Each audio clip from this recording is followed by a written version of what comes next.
I'm super excited over everything currently happening in Ghana's parliament. There are too many aspects of our constitution that hasn't been tested. The scuffle over who's the majority in parliament resulting from the vacancy pronouncement by the Speaker of Parliament is unfortunate but interesting. It brings us to the question of who is really in charge of what. Ghana has three arms of government: the executive, the judiciary, and the legislature.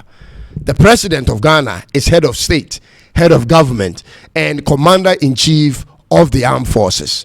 So, the president is literally in charge of appointments, from the head of the military and the police to the electoral commissioner to the chief justice and the council of state. We know all of that. So let's put him aside, since he is actually voted for by the people. Now, let's juxtapose the two other arms of government side by side and see where they stand in terms of hierarchy. Two important questions we need answers to are as follows. Is Parliament subject to the judiciary in terms of authority, or are they equal level?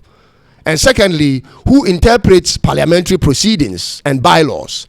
Is it the Speaker of Parliament or the Chief Justice? I'm not referring to the country's general constitution per se, but what happens inside the chamber? Who interprets their internal laws?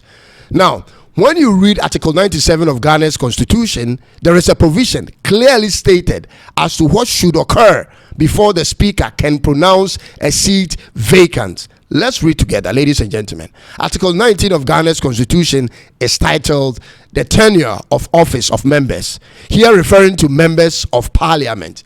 So, these are the conditions under which the Speaker can pronounce a seat vacant. So, let's read. Article number 1. A member of parliament shall vacate his seat in parliament, meaning a member's seat shall be termed vacant when A, upon a dissolution of parliament.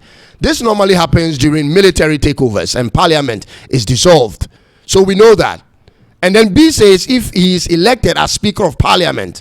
So once you are elected Speaker of Parliament, your seat is automatically vacant. Good. C says if he is absent without permission in writing of the Speaker, and he is unable to offer a reasonable explanation to the Parliamentary Committee on Privileges from 15 sittings of a meeting of Parliament during any episode that Parliament has been summoned to meet and continue to meet. This is the most recently abused law in Parliament, in my personal opinion. Ladies and gentlemen, do you remember when the MP for Dome Kwabenye's constituency left Ghana to the US and wasn't answering calls and didn't inform the Speaker of why she's gone, but was seen on TikTok? Why didn't this law apply to her then? Why didn't the Speaker care to uphold the law by pronouncing Adwoa Safo of Dome Kwabenye's constituency vacant? Like I always tell you, these two parties, ladies and gentlemen, have zero interest in the enforcement of our laws unless it serves their interests. Why didn't the NDC Speaker remove Adwoa Safo? Because this law could apply then. Let's keep reading, by the way. D. If he is expelled from Parliament after having been found guilty of contempt of Parliament by a committee of Parliament. Or E. If any circumstances arise such that if he were not a member of Parliament will cause him to be disqualified or ineligible for election under the Article 94 of this Constitution. Or F. If he resigns from office as a member of Parliament by writing under his hand addressed to the Speaker. Or G. If he leaves the party of which he was a member at the time of his election to Parliament to join another party or seek to remain in Parliament as an independent member. Ladies and gentlemen, this is the law in contention now.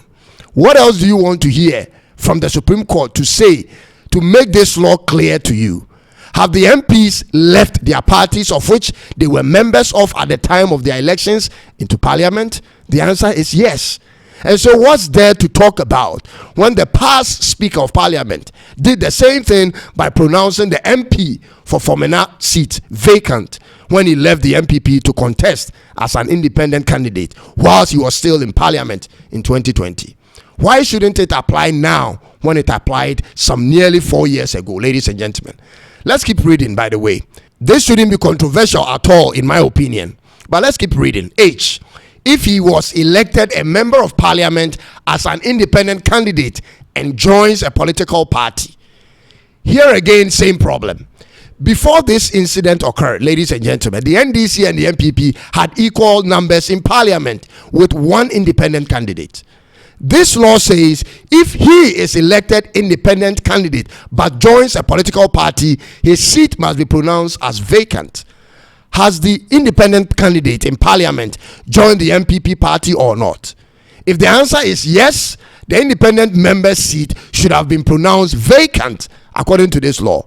And if the answer is no, the NPP shouldn't be referred to as majority in parliament. Ladies and gentlemen, everything in that chamber is either confusing or they only apply the rules when they have interest in it. How then can there be justice in this country when even in the legislature they pick and choose when to enforce a particular law? Let's finish with it. Article number 2 under the same 97. Notwithstanding paragraph G of clause 1 of this article, a merger of parties at the national level sanctioned by the parties' constitutions or membership of a coalition government of which his original party forms part shall not affect the status of a member of parliament. This provision doesn't change anything with the H. In my opinion, it says merger of parties. The independent candidate isn't a political party. Someone please tell me, am I getting it all wrong, ladies and gentlemen? So in my opinion, both the NPP and the NDC have created their own playing field where they determine for themselves what's applicable and what's not, depending on whenever they find something interesting to pursue. They are simply not trustworthy because they both act based on the biases of their parties, ladies and gentlemen, and not considering Ghana. This is a shackle Ghana has to break to gain our true constitutional neutrality and justice for all. We know the judiciary is the final arbiter, but if we cannot even interpret laws that are so plain and straightforward in parliament, then we might as well bring every other issue from our homes to the court for interpretation. I do not think this is ideal for nation building. Thanks for being a part of my channel. Be sure to subscribe and click on the notification bell if you haven't done that already. I'll come your way again, God willing, very soon. Until then, God bless you, and it's bye-bye for now.